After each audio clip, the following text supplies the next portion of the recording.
Ai, meninas, como é bom, né? Como é bom a gente se juntar com esse povo que vai morar na glória com a gente, né? Pra gente dar risada. Mas, gente, o céu vai ser muito legal, porque é só gente joia que tá indo para lá. O chato que se converteu, acho que vai ter andar no céu.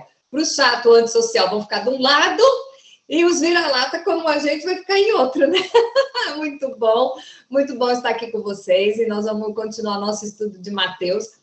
É o nosso estudo 20, nós vamos falar de Mateus 23, que já é o finalzinho do Mateus 23, e já é vamos dizer assim, uma introdução para o nosso estudo da semana que vem, e eu, assim, convido vocês a prepararem o coração de vocês, a estudarem o texto. Eu vou mandar as perguntas e vejam, porque o estudo da semana que vem é o sermão profético de Jesus, é Jesus falando o que vai acontecer nos últimos tempos. Se Mateus só tem 28 capítulos, nós já vamos entrar no 24, então vocês vejam que está chegando, e é muito legal você comparar, nós vamos comparar o que Jesus falou e o que Mateus escreveu, o que Lucas escreveu e o que Marcos escreveu, tá? Então, o estudo da semana que vem vai ser bem profundo, eu quero que vocês peguem papel e caneta na mão mesmo, tá? Porque daqui para frente, agora, a coisa vai ficando, assim, bem atual. Então, você vai fazer os estudos do final do livro de Mateus, junto com o Jornal Nacional. Ah, não existe mais Jornal Nacional. Ah, qualquer jornal aí, para você ver o que, acompanhando as notícias, e você ver o que é que está rolando, tá? Então, hoje nós vamos falar o que Jesus ele entrou em Jerusalém, nós já estudamos, todo mundo lembra, né? Hosana, Hosana, todo mundo para a igreja com as criancinhas abanando palminha, né? As musiquinhas, todo mundo sabe disso. A igreja católica faz procissão no domingo de Ramos. Então, foi quando Jesus entrou em Jerusalém, e aí é que ele foi levar um papo com os fariseus e os escribas. Não acho que a palavra fariseu, na verdade, é pejorativa. O fariseu eram os teólogos da época, tá? Os escribas eram aqueles que escreviam, porque não era todo mundo que era alfabetizado. Os escribas é aqueles transcreviam a lei, então era o pessoal que conhecia muito bem a lei, só que eles desviavam um pouco o foco. Então, vamos lá. A primeira pergunta que nós temos, tá lá, Mateus 23, diz o seguinte: por que você acha que Jesus disse isso aos discípulos e às multidões? O que diz o texto? Vamos lá. Então, Jesus falou às multidões e aos seus discípulos. Algumas vezes, Jesus chamava os membros da diretoria, né, que são os discípulos, mas na maior parte das vezes, ele falava com as multidões. E ele diz o seguinte, olha que interessante o texto. Na cadeira de Moisés se assentaram os escribas e os fariseus. Fazei e guardai, pois tudo quanto eles vos disserem, pois não imiteis as suas obras, porque dizem e não fazem. Então, os escribas e os fariseus, eles sabiam a lei. Então, fala que eles se assentaram na cadeira de Moisés, é o quê? Em cima da lei, certo? Entrou no trono de Moisés e eles ensinam a lei. Só que ele fala o seguinte, obedeçam o que eles falam, não o que eles fazem. Por quê? Qual é a resposta? Porque o discurso era bom, mas a prática deixava a desejar. E isso nós vemos, será que era só naquela época que tinha isso? Gente, que é bom no discurso e a vida, só o sangue do cordeiro. Na minha igreja tem, eu sei que na de vocês não tem, mas sempre tem aquele que é o santão, que tem a Bíblia aqui na ponta da língua, mas vai morar na casa dele, né? Tem até a história, fictícia, creio, que o menininho chegou e falou para a mãe assim, eu quero morar na igreja. Filho, por que você quer morar na igreja? Porque na igreja o pai é tão legal, quando chega aqui em casa ele fica ruim, eu quero ir lá morar na igreja. Então, isso é uma realidade. Então, você olha, eu lembro que quando a minha mãe separou do meu pai, ela se casou de novo, e ela foi para uma igreja e tinha os casais, né? E ela falava, olha só, eu vejo os casais, todo mundo tem família certinha, só que a minha que é bagunçada. Aí depois nós descobrimos, todo mundo era enrolado também. Então, o que acontece?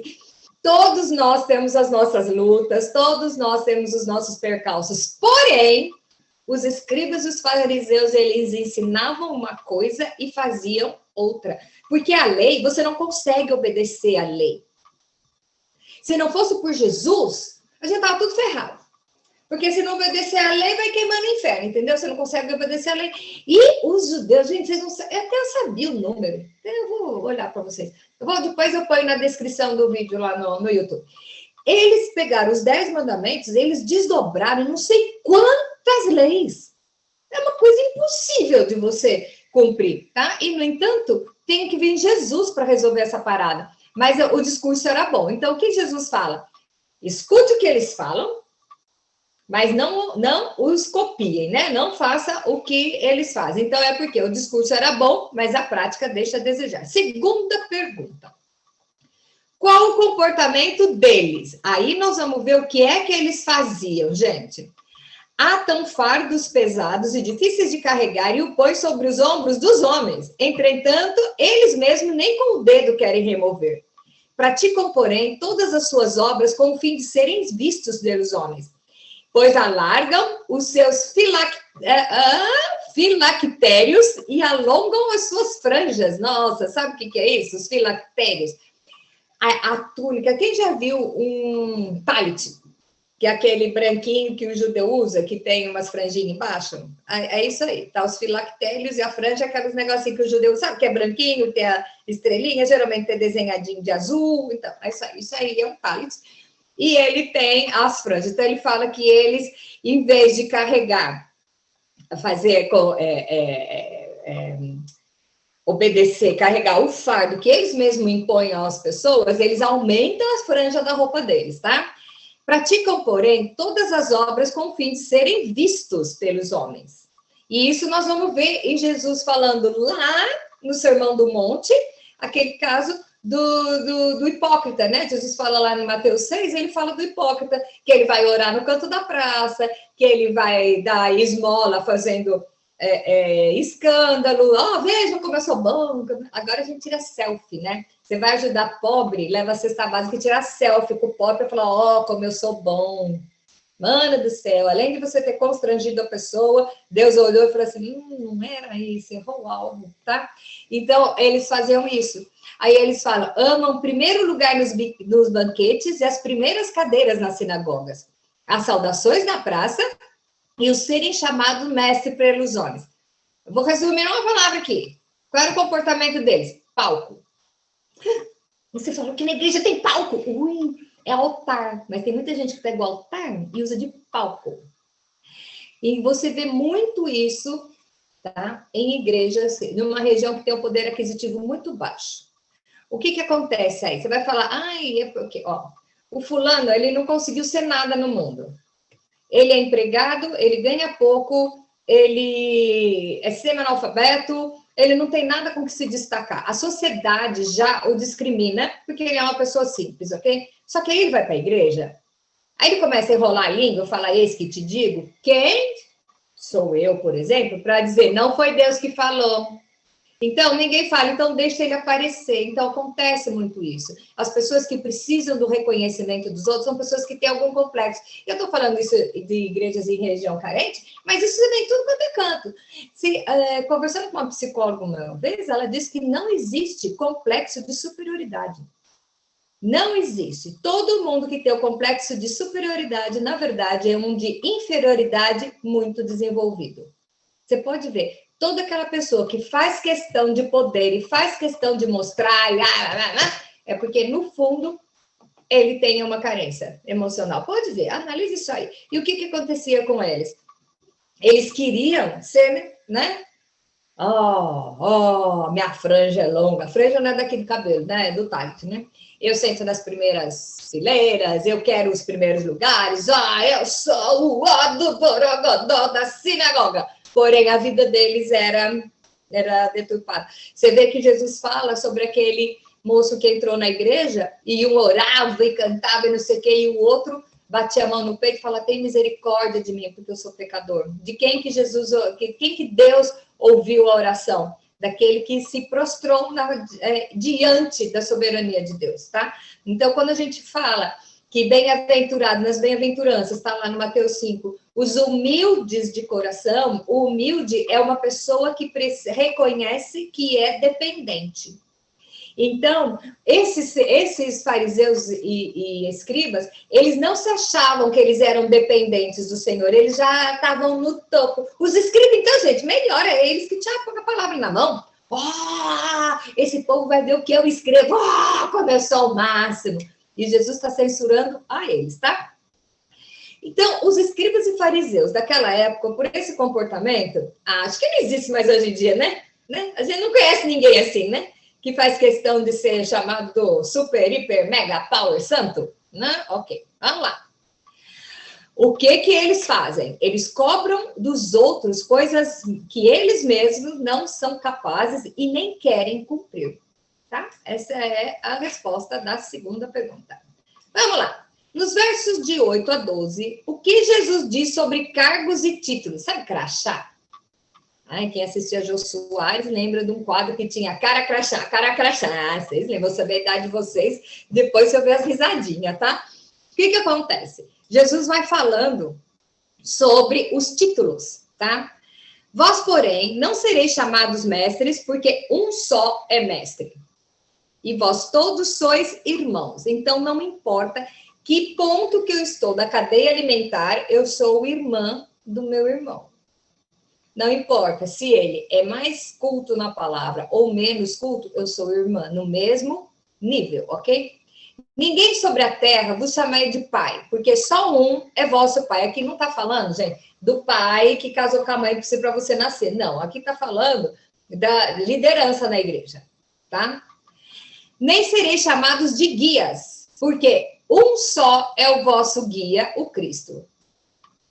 Mas o maior dentre vós será vosso servo. Quem a si mesmo se exaltará será humilhado, e quem a si mesmo se humilhar não será, se humilhar será exaltado. Qual é a pergunta? O que Jesus diz sobre cargos e títulos? Não tem valor nenhum. Não. Vemos Jesus lá, mais para frente nós vamos ver, foi lá e foi lavar o pé dos discípulos. E o Pedrão, aquele que eu amo, o Pedrão chega e fala, mestre, não lave, quem sou eu para que lave meu pé? Jesus, o cabeção, fica quieto, eu tenho que fazer isso para dar uma lição. Ah, então me lava até a cabeça. Pedro era intenso, né? Primeiro não lava nada, depois quero tomar banho, né? Esfrega minhas costas. Então, o que acontece? O que Jesus está falando? Quanto maior cargo que você quiser, maior notoriedade, se coloque abaixo. Porque o reconhecimento vai vir de Deus. Agora, tem gente que faz questão de saber, de aparecer para os homens. Ok, então vai lá tirar selfie quando você está dando coisa. Pega uma pessoa e fica humilhando ela porque você tem um conhecimento maior que o outro. De repente, uma pessoa acabou de se converter e descobriu que Deus é amor. Ela vem falar que Deus é amor, você vai chamar ela de cabeçudo porque ela ainda não sabe a fazer a exegese de um texto, não sei o quê. Gente, peraí. De repente, ela está atingindo mais o coração de Deus que você, tá? Então, o que ele fala? Quem são os nossos líderes? Quem é o nosso guia? Ok, tem uma pessoa que está acima de você. Eu sempre falo a questão de autoridade. Você tem que ter uma autoridade sobre sua cabeça. Pode ser o seu pastor, pode ser alguém. E eu sempre coloco assim, quem vai ser a minha autoridade? Aquele que eu vou ouvir uma dura. Quem é? Então, você tem que ter uma pessoa que te dá dura. E se você ouvir a dura, você vai ter uma pessoa... Gente, estou falando de crente, tá? Estou falando de servo de Deus, tá bom? Então, vamos lá. O que acontece? Você tem que saber que mestre é um só. Pai é um só. E guia é um só. Aqui, o que ele está falando? Da Trindade, Pai, Filho e Espírito Santo, beleza? Tá? Quem é que ensina? O Espírito Santo. Pai. E quem nos guia é Jesus. Ok? Que é o pastor, que carrega as ovelhas, né? Não preciso explicar, né? Então, para que serve título? Para nada. Agora tem uma turma aí que faz questão de ter título, né? Eu descobri, gente, isso eu descobri quando eu fui trabalhar numa igreja pentecostal, que eu não conhecia isso.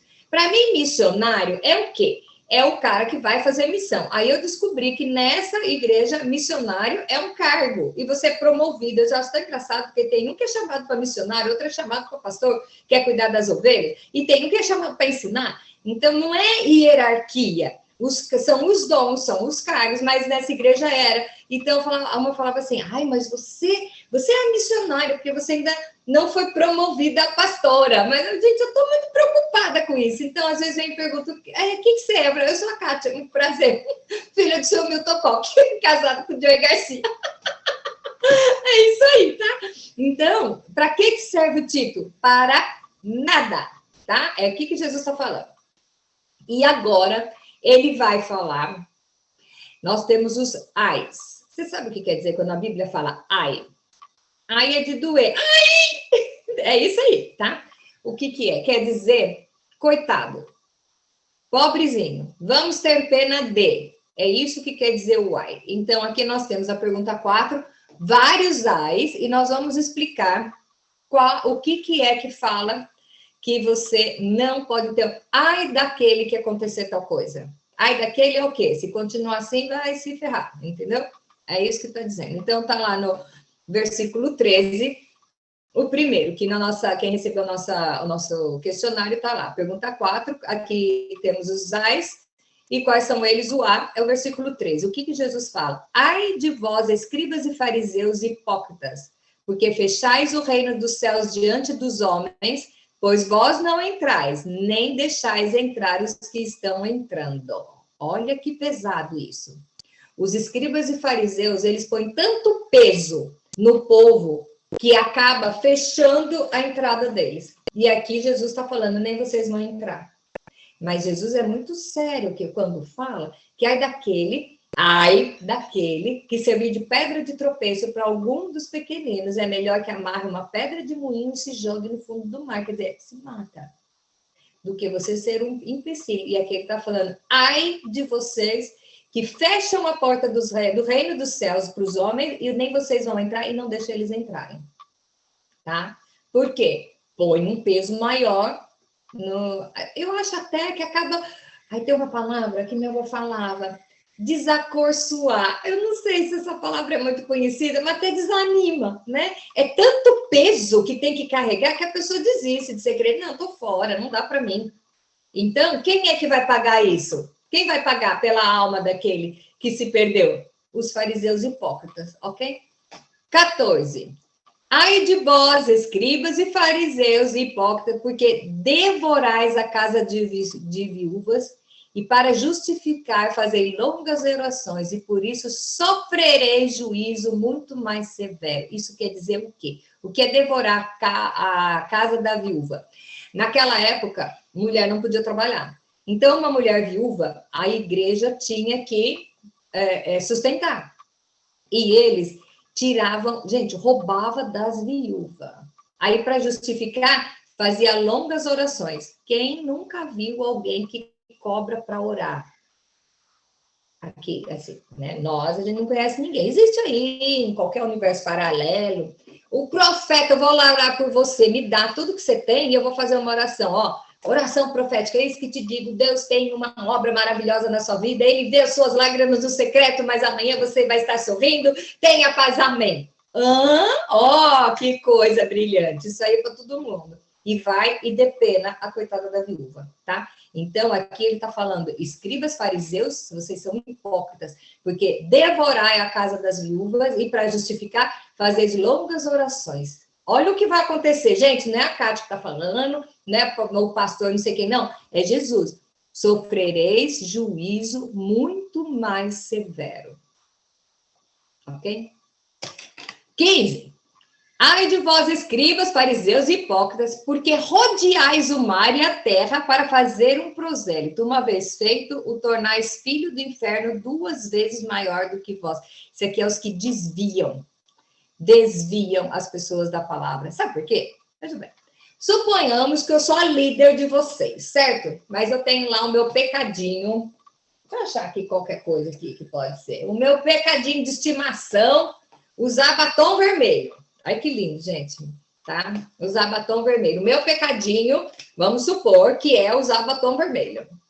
Aí, o que eu falo? Eu não quero que vocês percebam que eu cometo esse pecado, então você fala que isso pode acontecer. E que a igreja não é bem assim, a lei não é bem assim. Você está desviando a pessoa do caminho, então você vai para o inferno e ele também. E você vai sofrer muito mais, tá? Já parou para pensar? Já parou para pensar nisso? Você desviando, aí você vai falar, mas você está falando de batom vermelho? Entenda bem que eu não estou falando de batom vermelho. São das coisas do seu pecadinho de estimação. E para que você não seja acusado, você diz que isso é normal. E eu vou falar para vocês, existe uma grande diferença entre comum e normal. Comum é o que todo mundo faz. Normal é o que é correto. Tem muitas coisas hoje em dia. Isso é normal, não é normal, isso é comum. Família, né? Que não é o padrão normal. Qual é o padrão normal de família? Homem, mulher, casado e filho. Qualquer outra forma pode ser comum, mas não é normal. Isso que a gente tem que saber, tá? Então, eu digo que está na hora, o muro não nos cabe mais, porque está na hora de você se posicionar. Agora, como eu quero cometer o meu pecadinho de estimação, isso em qualquer área. Então, o que eu faço? Eu falo para o outro que isso não é pecado, para não ser acusado. Olha o peso, você está desviando uma pessoa. Vamos voltar. 16. Ai de vós que guiais cegos e dizeis, quem jurar pelo santuário, isso é nada. Mas se alguém jurar pelo ouro do santuário, fica obrigado pelo que jurou. Insensatos e cegos. Pois qual é a maior? O ouro do santuário ou que santifica o ouro? E dizeis, quem jurar pelo altar, isso não é nada. Quem, porém, jurar pela oferta que está no altar. Gente, só fala de dinheiro. Depois o povo fala que não pode falar de dinheiro dentro da igreja. Jesus falava, 80% do papo era de dinheiro. Sabe por quê? A maior cobiça do homem é o dinheiro, poder e sexo. O homem que eu digo, homem e mulher, tá? A primeira coisa é cobiça. Cobiça por dinheiro. Então, Jesus dá dura nesse pessoal. E ele fala aqui, ele está dizendo, ele continua, quem jurar pelo santuário, jura por ele que habita. Quem jurar pelo céu, jura pelo trono de Deus, que está sentado. E o que Jesus falou lá no Mateus 6? Não jureis, nem pelo céu, nem pela terra, nem pela sua própria cabeça, nem pelo seu filho, porque você não é capaz de saber quantos fios de cabelo você tem na cabeça. Então, não jureis. Seja a sua palavra, sim, sim ou não, não. Precisou jurar, é precisar reafirmar para fazer convencer alguém. Então, eu juro, tá? Quer dizer que eu não sou confiável, eu vou ter que jurar para que você acredite. E ele está falando, não, jure. E aqui está falando um pouco que jurava ainda pelo santuário, pelo altar, né? Eu conheci um cara que jurava pela vida do filho. Meu, que isso? Não jureis. 23. Ai de vós, escribas, fariseus e hipócritas, porque dais o dízimo da hortelã, do entre e do cominho, e tendes negligenciado os preceitos mais importantes da lei, justiça, misericórdia e fé. Devíeis, porém, fazer estas coisas sem omitir aquelas. Não adianta você ser um cara que não ama, que não ajuda, e você paga o dízimo, né? Eu acho o máximo essa coisa. Eu pago o dízimo, filho. Esse dízimo você não paga, você devolve. Mas você acha que se você cumpre a sua função financeira e você não tem justiça, nem misericórdia e fé, você acha que está tudo regulado. Está tudo certo. Aí tem gente que pega esse texto e fala, então quer dizer que eu não preciso dizimar nem dar oferta, eu vou fazer a justiça, a misericórdia e a fé. E aí Jesus fala, sem omitir aquelas. Então, não adianta você só cumprir com a sua função financeira com o reino. Você tem que também exercer a justiça, ter a misericórdia e a fé, tá? Senão você vai ser chamado de hipócrita e escriba fariseu, que era o que eles faziam. Quem lembra da história da viúva, que chegava os homens e jogava aquele monte de dinheiro lá, e como eu sou bom, como eu dou muito, ok. E a outra deu 3 moedinhas lá e foi o que ela tinha, né? Ok. Guias de cegos que coais o mosquito e engoliu o camelo. Gente, eu amo isso aqui. Eu cresci ouvindo minha mãe falar isso e explicar. Você coa o mosquito e engole o camelo. Isso quer dizer o quê? O fariseu, né? Deve ter pastor assim hoje em dia, né? Acho que não no nosso mundo, né? Mas deve ter. Que ele põe a cara, os pecadinhos das pessoas, tá? De repente, não existe pecadinho e pecadão, mas ele taca mais o dedo na falha do outro e esconde o dele. Então, é assim, eu só vou dar um exemplo. Agora é época de eleição, né? Um dia bateu lá na minha igreja um candidato sei lá que raio que ele era candidato. E ele chegou lá e ele falou para o pastor, deixa eu, no final do culto, dar uma palavrinha que eu dou um ônibus para a igreja. O pastor falou, não vai. Não, mas olha, eu estou dando um ônibus, porque vocês precisam, só falaram 5 minutos. O pastor falou, não, você está, como é que é? Dando prejuízo para a igreja prejudicando a igreja, porque a igreja não vai ganhar um ônibus, precisa de um ônibus. Ele falou, então, mas eu não vendo. Não vendo o meu púlpito, não estou alugando o meu púlpito. Tá? Então, o pastor Marcos, ele era uma benção, porque ele era um cara super firme. Então, o que acontece? Tem gente que faz isso, porque trata bem o irmão, porque ele dá um dízimo maior. Nossa, ele comete pecado, ele sai com uma, com outra, ele rouba, mas ó, eu não posso perder esse cara, porque olha o dízimo dele na minha igreja. Então, vai atrás daquele outro lá que está lutando para largar do vício do cigarro, por exemplo, mas o outro que é prostituto, que é promíscuo, que é um depravado, que adora, né, que é pedófilo, deixa porque ele dá uma boa oferta dentro da igreja. O que Jesus fala desses aqui? Fariseu, escriba, hipócrita. Vamos lá. Ai de vós, escribas, fariseus hipócritas, que limpais o exterior do copo e do prato, mas esses por dentro estão cheios de rapina e intemperança. Ai, gente, isso aí é aquele negócio, o copo por fora é limpinho, mas dentro tá um horror. Tá? Hipócrita. É tudo, você tá vendo que isso aí é tudo de mascarar, tá? Fariseu, cego, limpa primeiro o interior do copo para que também o seu exterior fique limpo. E isso tá falando, o copo é você. Limpa primeiro dentro e o resto é Deus que vai resolver, tá? 27 a 28. Ai de vós, escribas, fariseus hipócritas, porque sois semelhantes a sepulcros caiados, que por fora se mostram belos, mas interiormente estão cheios de ossos de mortos e de toda imundícia.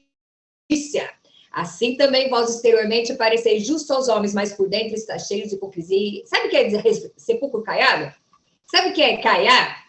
Eu descobri isso porque eu fui conversar, porque eu não entendi o que é isso.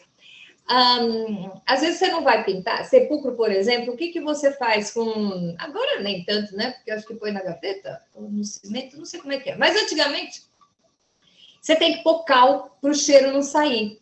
Mistura uma água de cal e passa para não sair o cheiro. Então ele fala, então fica tudo branquinho, porque cal é branco, né? Ai, que fica bonitinho, né? Pintar de cal, ó, ok, que beleza. E por dentro tá o quê? Sepulcro, tudo podre lá dentro. Então é aquela pessoa que põe, aí eu não corto cabelo, porque é pecado. Eu não uso maquiagem porque é pecado. Eu não depilo a axila porque é pecado. Então eu uso saia no pé porque mostrar o pé é pecado. Eu não mostro o braço porque é pecado, mas eu tenho um caso com o marido da outra. É isso. Eu vou só exemplificar com uma coisa que minha avó dizia: por fora, bela viola, por dentro, pão bolorento. Aqui é o sepulcro caiado. E nós vemos isso muitas pessoas que você pensa que é o super, hiper, mega power santo e depois você descobre o que tem lá dentro, tá? Ok. Ai de vós, é Jesus que está falando, sou eu não. Ai de vós, escribas, fariseus, porque edificais sepulcros. Ah, agora vem. Edificai os sepulcros dos profetas, adornais os túmulos de justos. E dizeis: se tivéssemos vivido no dia dos vossos pais, não teríamos sido cúmplices do sangue dos profetas. Isso aí aqui é o seguinte: os profetas que foram mortos, né, sabe, né, cemitério, né? Então tem, já tinha lá também. Então tem o túmulo. Aí o hipócrita vai lá e cuida, né? Eles iam lá, olha aqui, vamos dar um exemplo, né? Não sei se era exatamente isso, mas olha aqui, nós temos o sepulcro de quem? Elias. Elias foi arrebatado. Então vamos lá, Eliseu, né?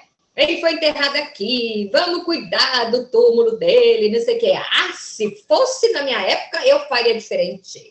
É porque aquele povo era maldito. E Jesus está falando, você faz isso até hoje em dia. Vocês ainda estão matando os servos, os profetas, tá? E hoje em dia, que tem 2000 anos depois disso, os homens ainda estão matando os profetas, tá? E Jesus fala o seguinte: serpentes e raça de víboras, como escapareis da condenação do inferno? Gente, isso aqui é tão pesado, isso aqui é para liderança. Tá? É para liderança. Aí você vai falar, então esse estudo é só para pastor? Não, é para eu e você, porque você é líder da sua casa. Você é representante do reino de Deus aonde você vai. Então você tem que ter uma conduta que Jesus acabou de falar aqui, que não existe título. Não existe título. Então,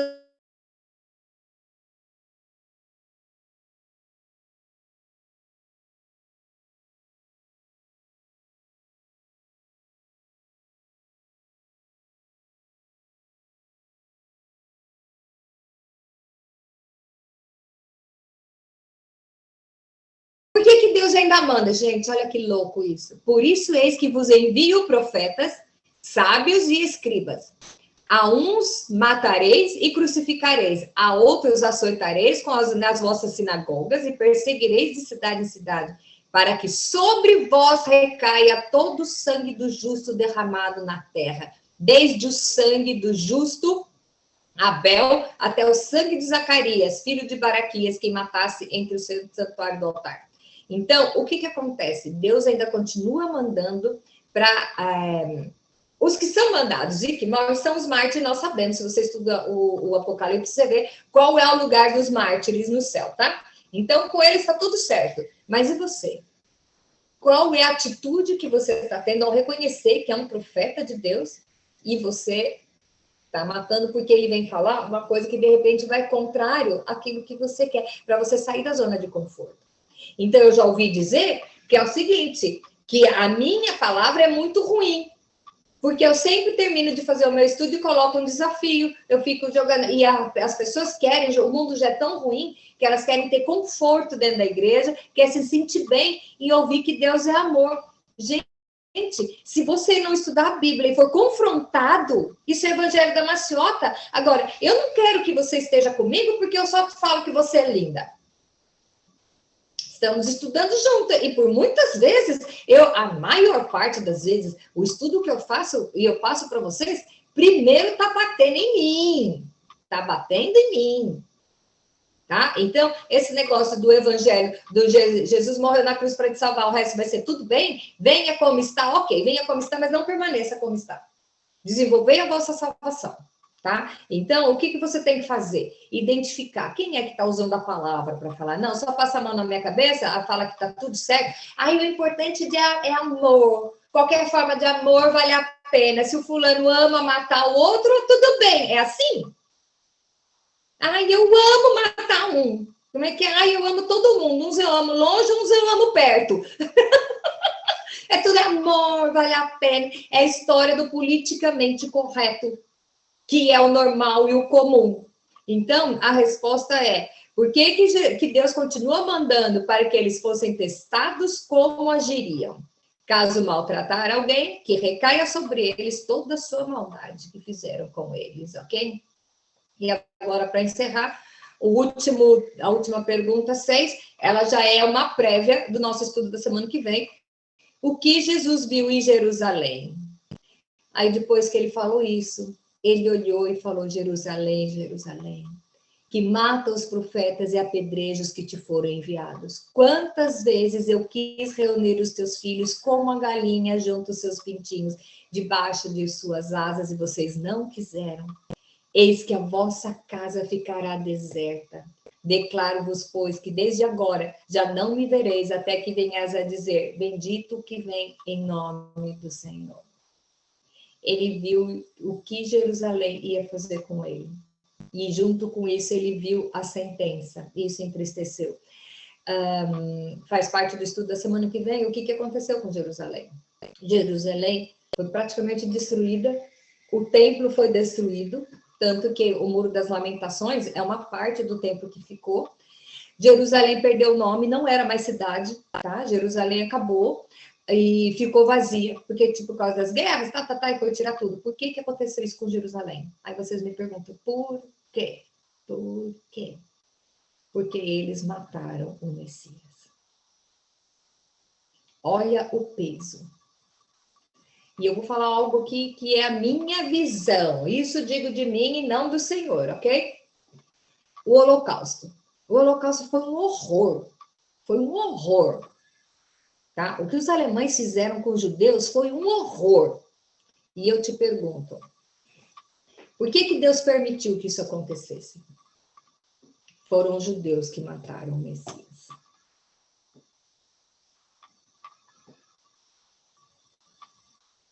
Mas o amor de Deus é tão maravilhoso e que hoje mais de 60% dos judeus são cristãos. Aleluia! Tá? Em 1970, Nós vamos ver no estudo que tem uma profecia de Jeremias que fala como uma cidade pode ser criada, uma nação, de um dia para o outro, apenas com uma palavra. Nós vamos ver lá na década de 70, lá na sede da ONU, resolveram instituir Jerusalém como nação de novo, por um decreto, uma carta, ok. E aí, gente, o mais barato que foi é o seguinte, o profeta falou, eis que vejo os seus filhos voltando para ti, falando de Jerusalém, em águias de aço. E ninguém sabia o que era que o profeta estava falando, ele estava vendo, porque quando Israel, Jerusalém foi constituída como cidade também, foi aberta para os judeus voltarem, e eles voltaram de avião. O profeta já via eles voltando no avião, Deus restaurando a sorte de Jerusalém, porque ama as pessoas, Deus ama todos, e Jerusalém foi o povo escolhido que estava lá. Só que Jesus viu tudo isso, então ele olha e fala assim, acho que ele está pensando, vocês não precisavam passar por nada disso.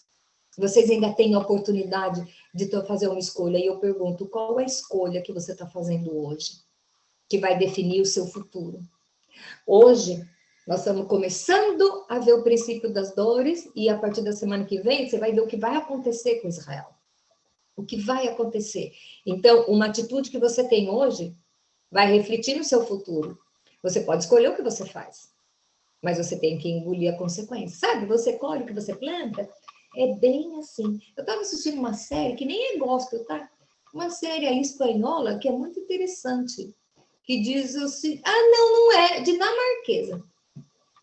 O que eles fizeram quando eles tinham 18 anos foi refletir na vida de todos eles 30 anos depois. Hoje, eu tenho 56 anos. Eu estou colhendo as consequências do que eu plantei quando eu tinha 16. É Deus que castigou? Não. Você plantou. Então, por isso que os mais velhos sempre falam para os mais jovens, não faça isso, porque ele sabe o que ele passou. Não faça isso que não vai dar certo. Então, eu falo para os jovens, escute sua mãe. Escute os mais velhos. Mas você fez isso e que aí deu certo? Eu casei com um cara que não era crente. Ele era amigo dos crentes, vivia na igreja, mas não era convertido. E todo mundo falou para eu não casar. E eu casei, porque ele era tão bonito. E ele ia na igreja e falei, Deus me ama, eu vou orar para caramba, ele vai se converter. 7 anos depois, separei, porque, tinha tanto chifre, que eu vou falar um negócio para você. Fui avisada? Fui. Então, eu falo com essa geração mais nova, mas você casou, então, deu certo? Não. Então, as atitudes que você tiver hoje, o que você semear hoje, você vai colher amanhã. Então, de repente, eu lembro que uma vez meu irmão estava na vida louca dele, e ele estava em Brasília, numa situação terrível, e eu dava comida para andante. Vinha a homeless pedir comida, né? E eu dava comida, e eu dizia o seguinte, eu sei que ele usa droga, eu sei que não sei o quê, mas tem alguém dando comida para o meu irmão hoje. E tinha, tanto que meu irmão hoje está todo restaurado, vivo, firme, porque alguém deu um prato de comida na hora que ele estava com fome, tá? Então, o que você está fazendo? Você está fazendo... Quem ia ver o nosso vídeo de anjo, assista lá, viu? Assista lá o nosso vídeo do estudo dos anjos. Muitas vezes aparecem anjos para você, para testar o que você vai fazer. E é o que Jesus fala aqui na pergunta anterior, dos profetas que foram mandados para ver como você vai se comportar com eles. Então, a todo instante, você está sendo testado. Aprenda de manhã, entregar o seu caminho a Jesus e observar todo dia, tipo, o que Jesus faria no meu lugar? E observar todo dia, você vai ver muito mais coisa acontecendo do que um simples cotidiano. Mas eu sou dona de casa. Ok, você é dona de casa, você está cuidando do seu lar. Com as pessoas que você conviveu. Qual o acesso que tem? Que tipo de mensagem você mandou no WhatsApp? Que tipo de fofoca você andou? Que tipo de lixo você recebeu e guardou e passou para frente? Ok? Você trabalha fora. Ok, como você lidou com o seu colega de trabalho? Mas ele é terrível. Ok, você transpareceu luz ou trevas? Você acha que você foi usada por Jesus para amar o seu inimigo ou você foi usada pelo diabo para acusar e fazer rodinha dele? Nós temos experiências todo dia. Todo dia, toda hora, nós somos confrontados a tomar uma posição de identidade. O que é que eu sou? Então, eu pergunto para você hoje, o que é que você é? Você é um hipócrita fariseu, sentado no seu trono da sabedoria e menosprezando a lei e os outros, ou você se coloca no lugar do outro e você vai fazer a diferença. E eu vou encerrar dizendo uma coisa para você. Sabe a sua vida? Nem que você ache que a sua vida é chata e sem graça e sem propósito. A sua vida está escrevendo o último livro da Bíblia. O último livro da Bíblia está contando a sua história. Veja como você vai deixar um legado na história e no reino. Amém?